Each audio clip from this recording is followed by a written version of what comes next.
In the last video, we finally got the motor placed back inside of the car. This car has not seen a motor in about 10 months, and we finally have the new heart that is going inside. We bolted on some of our new parts, our ETS headers, our up pipe. We replaced the exhaust cam gears with some RCM billet cam gears. And of course, we have our ACT clutch. But as you guys know, I've been waiting on a ton of parts to really button up this build 100%. I'm missing a lot of the hoses and new crossover, stuff like that I ordered because this stuff is kind of gross and janky. But what we can do today is place on this turbo that I have been dying to use. And that is our BCPX500r. And then there's some other things we need to button up as well. We need to put the wastegate on and get the proper springs put in, get all of that buttoned up. We can then mount the turbo, and then we can kind of start soft mocking everything else up. We have a new intake manifold.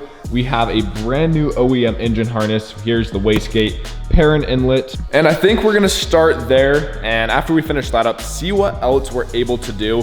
Unfortunately, like I've mentioned, I can't 100% button anything up on top of the motor, which is unfortunate. Those parts I thought were supposed to come yesterday still have not came. So I'm hoping that they come either today or tomorrow. And then when that comes, we can button up the top of this motor, start building our AOS, get the fuel system put in, and stuff like that. This car is not too far from starting. Right now, it's just kind of a puzzle game of putting all the pieces on this car. We don't really have to build anything. I already have the fuel system built. The only thing that we really have to build is going to be the AOS, cutting all the hoses to length and stuff like that. But I will make a full install video with the AOS. That is a video people love to watch, apparently, is installing the AOS. So I'll make a video installing it on this car and do my version. I'm gonna do a few things different so we can get the most tucked look possible with this AOS install, which does require buying a few other pieces. Now, there are a few things I wish I did before I dropped the motor in. There, you guys might not be able to tell, but there is a coolant return line that I did not put on. We need to go ahead and put that on. And then also, BCP requires a different feed line. They send over this packet, and the first page, big warning saying our X Series turbochargers are not designed to run with the factory oil feed. So yesterday I went ahead and already took it off. These I absolutely hate anyway. To remove a turbo, you always have to bend this bracket, put it in weird angles.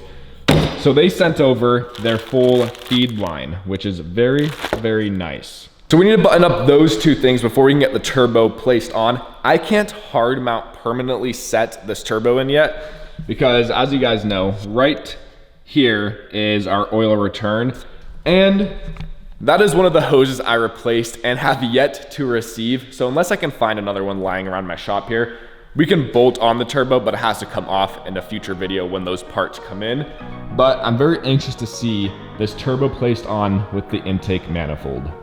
And here we go. Off camera, I went ahead and put all of the up pipe support brackets, the transmission one and the head one.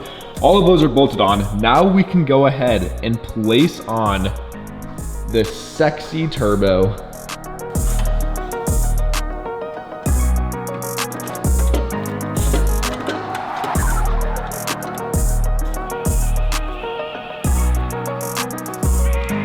Now take a look at that, boys. It looks so damn good. This turbo is going to win me a bet. Now, what I mean by that is Tanner, better known as Media. Sure, you guys know who he is if you guys are in the Subaru world. He also has an 07 STI, just like mine, hits his World Rally Blue. And ironically, we are both doing a build series at the same time. Now, he is a good buddy, so we have been talking some shit back and forth, saying whose car is going to gap who, because our builds are almost identical. The only difference is there's a few fueling changes. The big thing is our turbos. I am utilizing, in my opinion, the best street turbo you can buy, the BCPX500r. He is using the Grimspeed BB500. So we are building this car to gap Tanner, and we still need to figure out a punishment for the loser. We've not quite figured one out yet. If you guys have any recommendations, let me know down below. So that is kind of what this build series is going to be leading up to. So Tanner, you better watch out. This little turbo right here is about to hurt your feelings. Up next here, let's go ahead and unbox our tile wastegate so we can set the proper spring rate.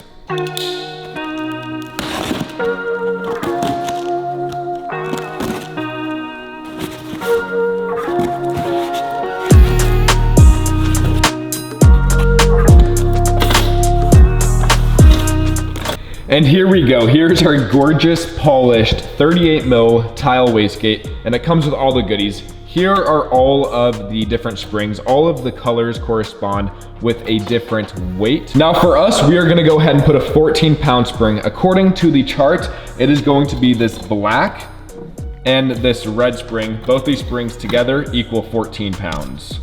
And then for the rest of the springs, I have a nice stockpile from all the wastegates I've bought in the past. Those will go into storage.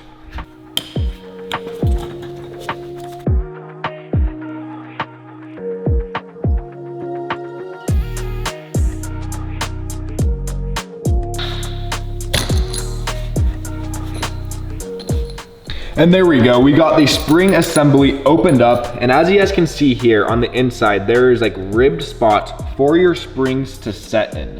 We're gonna go ahead and put the smaller spring in the middle and then put the bigger spring on the outside. And you wanna make sure that these are sitting properly on the diaphragm, or else it's gonna pinch it and your wastegate will not function properly. So it's important to make sure that your wastegate springs are put in properly. I'm gonna go ahead and use my hands to compress this and then thread in the bolt just to show you guys it is possible. But obviously, if you guys have a vise, I recommend using that. It's gonna make life a million times easier. What I would recommend if you do use a vise, put like a microfiber on each side of the wastegate so you don't damage the nice finish.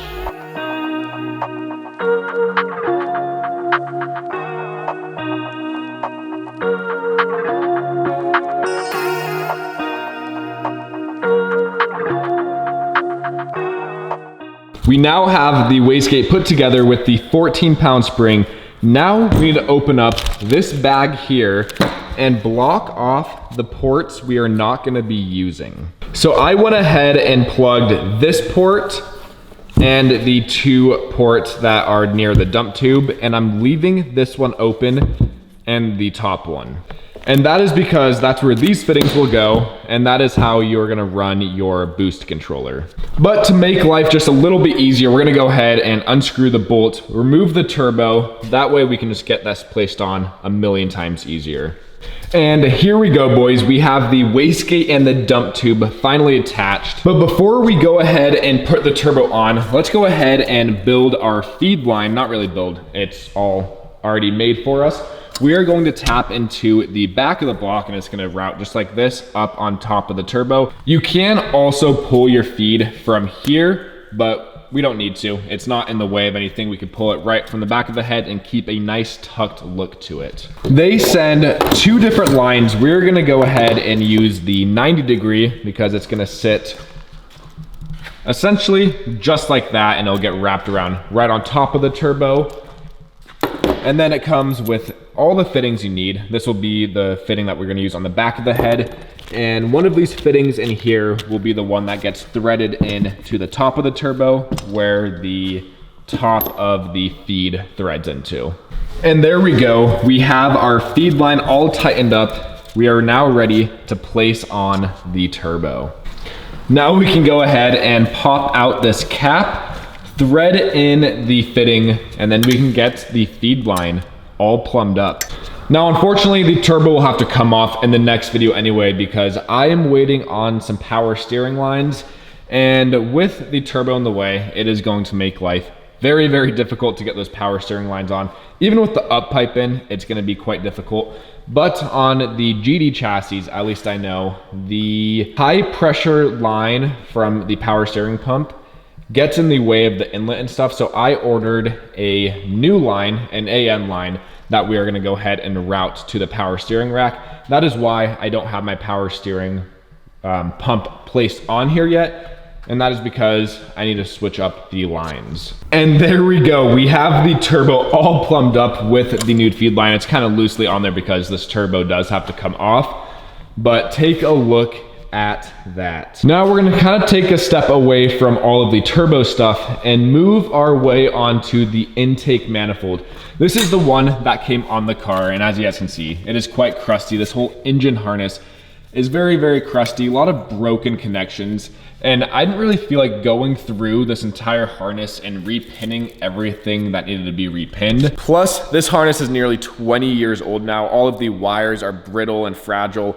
I don't want to have to go around chasing electrical issues if any of these wires are exposed and causing us issues. So I went ahead and bought a brand new OEM harness. That way we're not going to have any weird electrical issues if any of the other connections or wires are broken.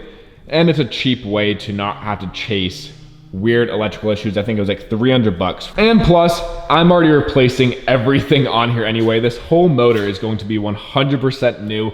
So the engine harness was kind of the last touch. And here we go. We have the intake manifold in its disgusting glory. We're gonna go ahead and strip this thing completely bare, and we are going to use my 2017 STI intake manifold, as I pulled this one off with only a few thousand miles on it.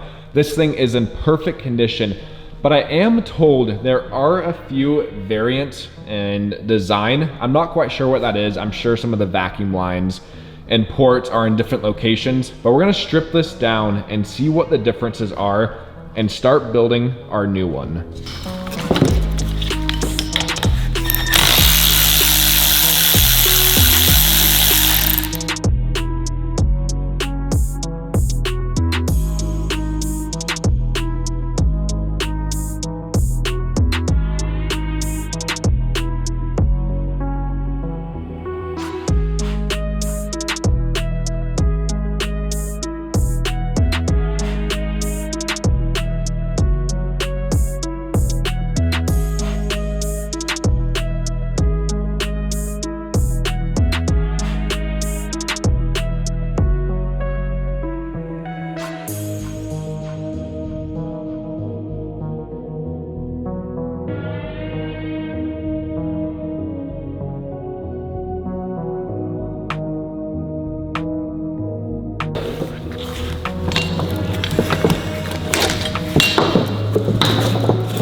Now, I was told that there might be some differences between the 07 intake manifold versus the 15 Plus.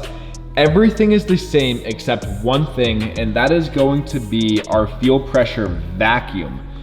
On this car, it is on the passenger side, and on the 17 STI, it is on the driver side. Which does not matter for us. This is actually gonna be better because the way I have the fuel system built, the regulator is gonna be on this side. So it works out perfectly for us.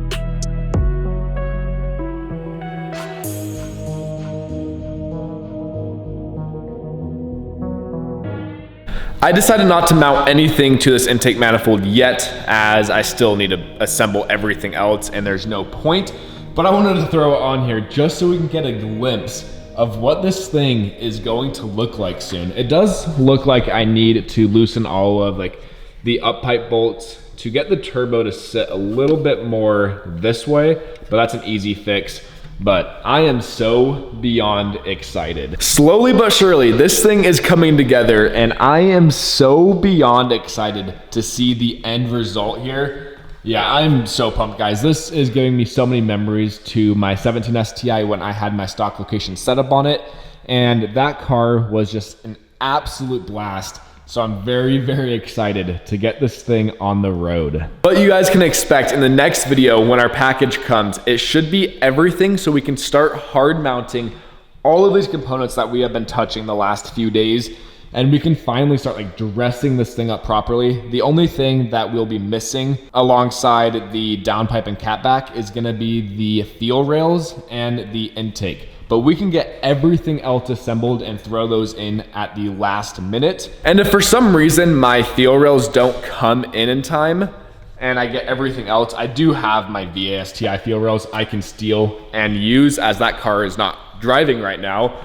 So I do still have some parts I can put on here to make it work. I'm just trying to get the parts I ordered for this car on this car, as opposed to just stealing everything from my VA. And there is one more thing I am desperately needing to order. When I ordered my inlet, I ordered a soft parent inlet, and most cases it's fine, but I really need to put a hard inlet on this car. You make more power with a hard inlet versus a soft inlet. It's been proven many times. So Josh is in my ear telling me I need to order a hard inlet. I'm trying to find where the box is of the soft inlet, right there. So I do need to go ahead and return that one. Today when I head home, I do need to go ahead and order one and get it in as quickly as possible, because I don't want that to be holding us up. Well guys, unfortunately, I do think that is going to wrap up today's video. We weren't able to accomplish as much as I was hoping for. I thought the parts would show up today so we can start hard mounting all of these parts, plus some, but unfortunately that did not end up happening. So this is where we are stuck and left off. But the parts show that they get delivered tomorrow. And if that is the case, the next video, we will be able to start hard mounting all of these parts, getting the front mount intercooler on, getting all of this plumbed, the engine harness on. We will be able to start seeing a real transformation with this car. But here we go. This is what we are able to accomplish today. But make sure you guys are subscribed to stay tuned on this whole build series to see the whole transformation we are going to be doing to this car, the dyno days, the street days, and the race series we are going to be doing against Tanner's 07 STI as well, because he's calling me out thinking his car is going to be faster than mine. I say otherwise. If we don't make enough power on that turbo that I'm looking for, we do always have my 80 series. Just kidding, I'm not dumb. That's not going on this car.